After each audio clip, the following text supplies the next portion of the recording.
fois, il y en a aussi par téléphone, mais paraît pas aujourd'hui. Oh oui, il y en a un par téléphone ici.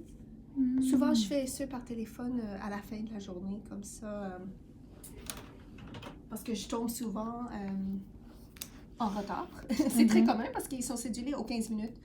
Donc, c'est rare que je fais. In this night, a starry sky, my baby told me with a sigh, saying words that came across as a doubt.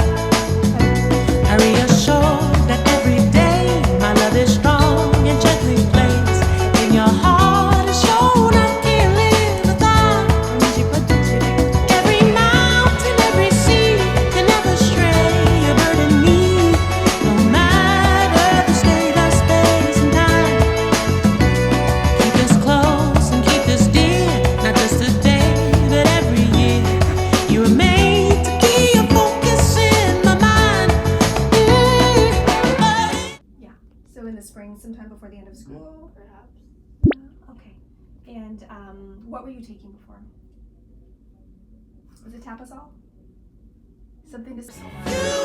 Don't want my love, and if you want something more, said if you never wanted my love, let me know. Tu es bien nourri. Mais si c'est trop jeune pour vous en tant que famille, on peut donner des médicaments pour freiner la puberté, temporairement.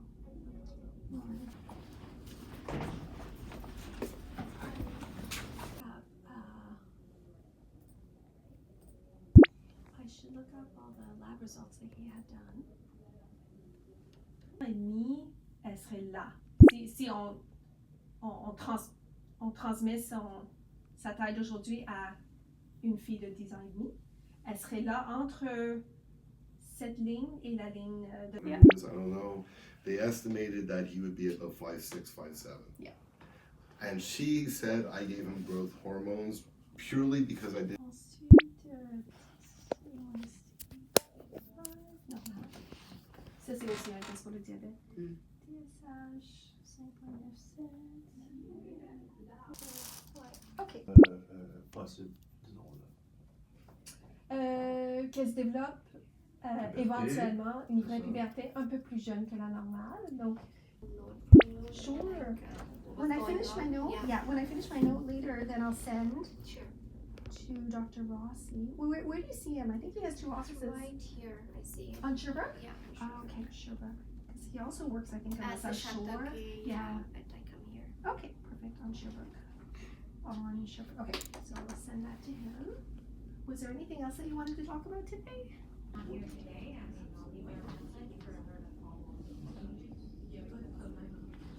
When was that? Well, he was little. He was, I think, 3 years old now. He's 7.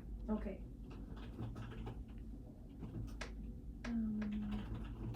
Okay, perfect. And he was born a full 9 months? Mais serait-tu trop tard pour qu'il repousse encore ou s'il prenait. Ah, bonne question. Ça dépend s'il a eu sa puberté.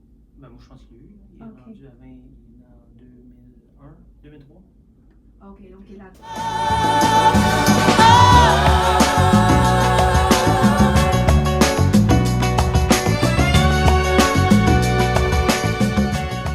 Tu peux descendre juste te coucher par là. Donc à ce moment-là, on demande juste de maintenir un poids santé pendant qu'elle grandit. On ne demande pas de perdre du poids. Ouais. C'est en faisant de l'exercice, puis en... I take the bus. Shown I can't live without.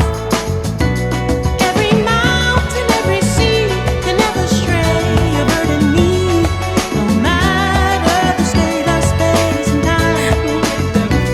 Keep us close and keep us dear, not just today, but every year. You were made to keep your focus in my mind.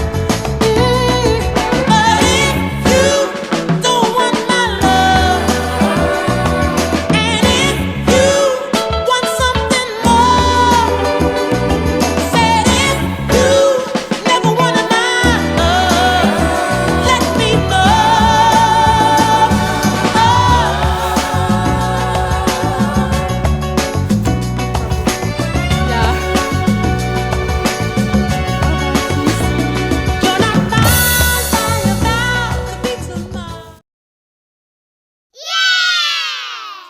So for this second shadowing experience, I was with Dr. Bui in Clinic Hygia. So it was like next to Vendome station, like in front of the hospital. And what stood out to me the most this time was not how doctors collaborate with each other, but more about the relationship one on one with patients. So I saw how she would talk with patients, how she would initiate conversations, and I realized that it wasn't just about asking questions or giving out information, it was about making them feel at ease. Watching those interactions made me realize how much communication really matters. It wasn't just about asking questions or giving out random information, it was about tone, patience, and making the patients feel at ease to basically speak honestly with the doctor. And what I found interesting was how natural it all seemed. There was no rush, no pressure, just very clear and respectful conversations. And that's how I realized that one of the biggest parts of being a doctor is knowing how to make people feel at ease and be able to calm them down when they're like stressed or when they don't really know what to do. What also stayed with me was the way she would give advice. So she never assumed that patients understood something. She would always try to explain clearly and check that everything made sense, adjusted her explanations when needed. And it showed me that giving out medical advice isn't just about knowing what to say, but it was about making sure the person in front of you truly understands and feels supported. And this time, I also felt a lot more useful. So I wasn't just observing, I was actually involved. For example, since it was just me and Dr. Bui, she would make me go get the patients while she would like check their files, etc. And I would talk to them, introduce myself, and I would do the steps that, for example, a nurse would do before um, bringing the patient to see the doctor. So I would get their height, their weight, etc., etc. So I felt like being trusted with that role made the experience feel more real and a lot more engaging. So emotionally, this made me reflect a lot on myself. So how I talk, how I present myself, and how small details like body language or giving someone time to respond can really change a whole interaction. So, to wrap this up, this experience didn't make me feel more pressured or intimidated. Instead, it made the idea of medicine feel more human and more approachable for me. So, after the second vlog, I can say that I understand the balance better between medical knowledge and human connection. And seeing that balance in action is something that truly stayed with me. Okay, that's all. Thank you for listening. Bye bye.